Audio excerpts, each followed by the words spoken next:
Welcome to YRV media health and beauty. నేను మీ కళ్యాణి. అసలు ఆయుర్వేద మెడిసిన్స్ ఎలా యూజ్ చేయాలి, ఆయుర్వేద మెడిసిన్స్ వల్ల సైడ్ ఎఫెక్ట్స్ ఏమైనా వస్తాయా, ఆయుర్వేద ట్రీట్మెంట్స్ ఎలా ఉంటాయి అని మీలో చాలా డౌట్స్ ఉంటుంటాయి కదా.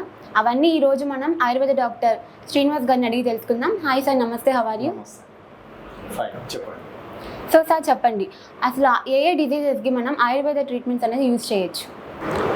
మా ఆయుర్వేదం అనేది ముఖ్యంగా మనం డిసీజుల కంటే కూడా మనం ఆయుర్వేదాన్ని ఎలా వాడుకోవచ్చు అంటే, ముఖ్యంగా మనకు శరీరంలో రోగ నిరోధక శక్తి అని ఉంటుందమ్మా, వ్యాధి నిరోధక శక్తి. సో మనం వ్యాధి వచ్చిన దానికంటే ముందు కూడా, మనం వ్యాధి కూడా రాకముందే మన శరీరంలో ఉండే వ్యాధి నిరోధక శక్తిని పెంచుకోవడానికి కూడా అనేకమైన మూలికలు ఆయుర్వేదంలో మనకు లభ్యమవుతున్నాయి. ముఖ్యంగా ఆయుర్వేదంలో అన్ని రకాలైన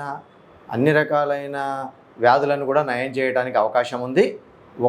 ఎక్కడైతే మనకు ఆపరేషన్ అవసరం పడుతుందో ఆ కొన్ని జబ్బులు మినహా మిగిలిన అన్ని జబ్బులకు కూడా మనం ఆయుర్వేదం ద్వారా చికిత్స చేయవచ్చు. ఇప్పుడు మనం చూసుకుంటే క్యాన్సర్ అందరికీ వ్యాపిస్తుంది చాలా ఎక్కువగా. అసలు క్యాన్సర్కి ఆయుర్వేదంలో ట్రీట్మెంట్స్ ఏమైనా ఉన్నాయా? మంచి ప్రశ్న అడిగారు. ముఖ్యంగా మనం ఈ మధ్యకాలంలో చూసినట్టయితే క్యాన్సర్ పేషెంట్లు అనేవారు పెరుగుతూ ఉన్నారు మనకు సమాజంలో.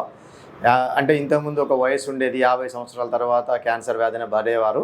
కానీ ఈ మధ్య మనం చూసుకున్నట్టయితే గణాంకాలు చూసుకున్నట్టయితే 20-25 సంవత్సరాల నుంచి మొదలు పెడితే చాలామంది యువతులు ఎక్కువ మంది క్యాన్సర్కి గురవుతున్నారు. అసలు క్యాన్సర్కి గురవుతున్న కారణాలను మనం విశ్లేషించినట్టయితే, మనం ప్రస్తుతం మన జీవన విధానంలో ఉన్న లోపాల వల్లనే ఎక్కువగా క్యాన్సర్ వ్యాధికి గురవుతున్నాము. ముఖ్యంగా ఈ ప్లాస్టిక్, కెమికల్స్, పెస్టిసైడ్స్ వల్ల మనం ఎక్కువగా క్యాన్సర్కి గురయ్యే అవకాశాలు ఉన్నాయి.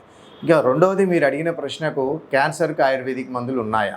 క్యాన్సర్ గురించి పురాతన ఆయుర్వేద గ్రంథాలలో కూడా అర్బుదం అనే గ్రంథం కింద చెప్పబడ్డది. అర్బుదం అనే వ్యాధి కింద ఉంటుంది. క్యాన్సర్ చికిత్స కూడా ఆయుర్వేదంలో ఉంది.